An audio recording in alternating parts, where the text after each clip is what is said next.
Imagine falling from heaven in a flurry to land on a rocky surface, banished, outcast, and fuming with a silent fury that tenses every muscle in your body. This is the message conveyed by Alexandre Cabanel's famous painting of Lucifer, which we will investigate and discuss in this video. Watch until the end to avoid missing out on the cringy painting and its backstory. Before starting with the video, please subscribe to our channel Art Unfold for more videos like this one. Various scholarly sources frequently quote Cybele Bellamy Publications' Brown Procès-verbaux de l'Académie des Beaux-Arts, Minutes of the Academy of Fine Arts, to highlight what critics said about Cabanel's Fallen Angel painting when it exhibited at the Salon in Paris. It was criticized for being too romanticist, with critics claiming that the movement is incorrect, the draftsmanship is imprecise, and the execution is inadequate. Lucifer was painted in a classical style, depicting the fallen angel as a man with seemingly perfect symmetry and muscular proportions. Interestingly, the fallen angel painting was one of the first to depict the devil or Satan as the subject matter, and sources said the jurors were shocked when they saw it. Cast out of heaven, portraying the devil. Religious and historical paintings typically depict saints, angels, and heroic figures, but as stated, Cabanel's painting of Lucifer was among one of the first academic paintings to depict the devil. Cabanel's painting of Lucifer was inspired by John Milton's poem Paradise Lost, 1667, an English writer and poet. Paradise Lost is an epic poem that centers on biblical narrative about Adam and Eve and their disobedience, as well as Satan's rebellion against God. This also refers to the story of the war in heaven from Revelations 12:12, which describe how the devil was cast out of heaven for rebelling and deceiving God. He was cast out into the earth, and his angels were cast out for him. In the painting The Fallen Angel, we see the devil naked in rocky surroundings, leaning and seemingly half reclining, intense against a long rock with a flat top.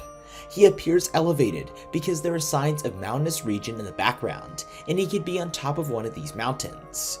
A green vine wreathed in the foreground over the rock to the right and under the devil's legs, and out of our view to the right will be visible around him. Several angels flying and floating in the vast expanse of sky above him, seemingly behind him due to his elevation, blend in with the blue of the heavens. They appear to be celebrating and rejoicing. The devil figure is the main focal point in this composition. His large wings and mostly outstretched posture occupy most of the foreground. As previously stated, he is depicted naked. His physique is well defined by his musculature, and he almost sits as if posing. However, based on the context of the painting, it's clear that he simply fell from the heavens. The majority of his right wing is visible in the left portion of the composition, with the bottom feathers slightly bending as they touch the rocky ground. He has golden brown hair that is brushy and short. His left arm, hidden beneath him, rests on a rock behind him, supporting his tensed, reclining posture. His right arm is held up at almost a 90-degree angle, and he has both hands clasped together with intertwined fingers. His right arm is in front of his lowered face, and we can only see the eyes and the tip of his nose. He appears to be concealing his face behind his right arm.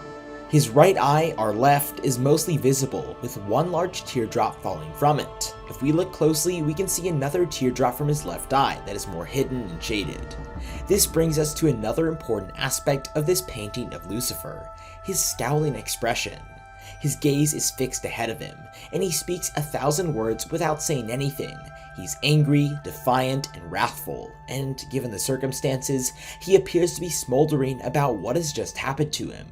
This is compounded by his crying and semi-alert posture as if he's about to strike.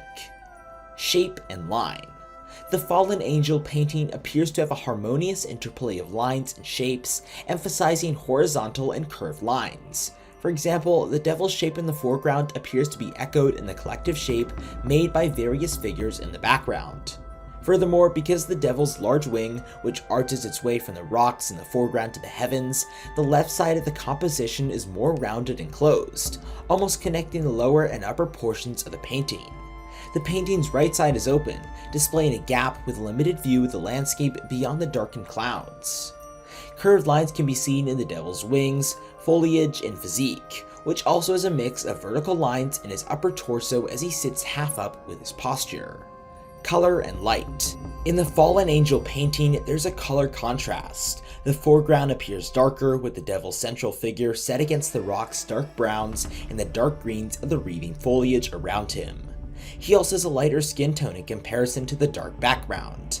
The background is lighter, with the heavens depicted in a light blue, and the devil's wings blend almost seamlessly into both worlds. His wings are darker blues and browns at the bottom, and lighter browns, blues, and white as they move his back, almost blending in with the blue tones of the sky above.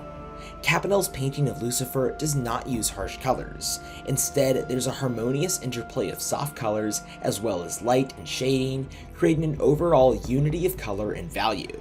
His coloring has also been described as lighter, resembling the Rococo's art style use of brighter colors. The allure of the details. Despite Cabanel's exposure to the great masters of painting from the Renaissance and ancient Roman art and sculpture, the Fallen Angel has been described as romanticist. Of course, given the subject matter, it could be. However, Cabanel's classical style, including his trademark naturalism, is still evident in his composition, as is his artistic prowess. Cabanel painted the devil as a beautiful beast being cast out of heaven, depicting him as a young man with a musculature seen in classical Roman sculptures. Some art sources have referred to this as a handsome devil.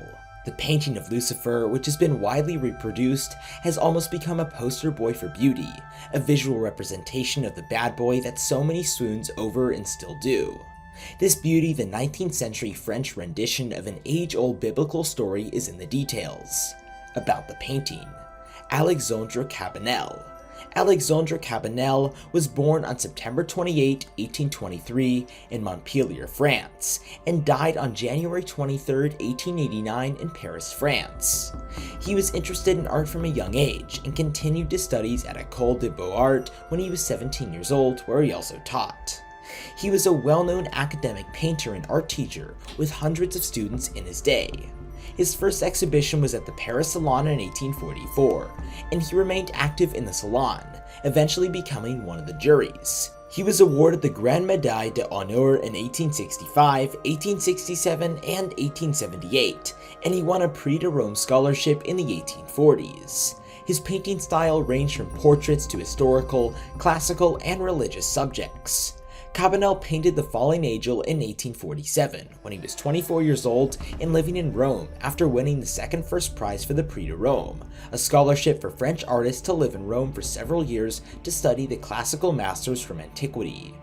During the 1660s, King Louis XIV established the scholarship. While in Rome, Cabanel submitted yearly paintings to the Paris jury and was well exposed to the Renaissance painting styles from his studies in Rome, studying from the extensive Renaissance painting collection through copying.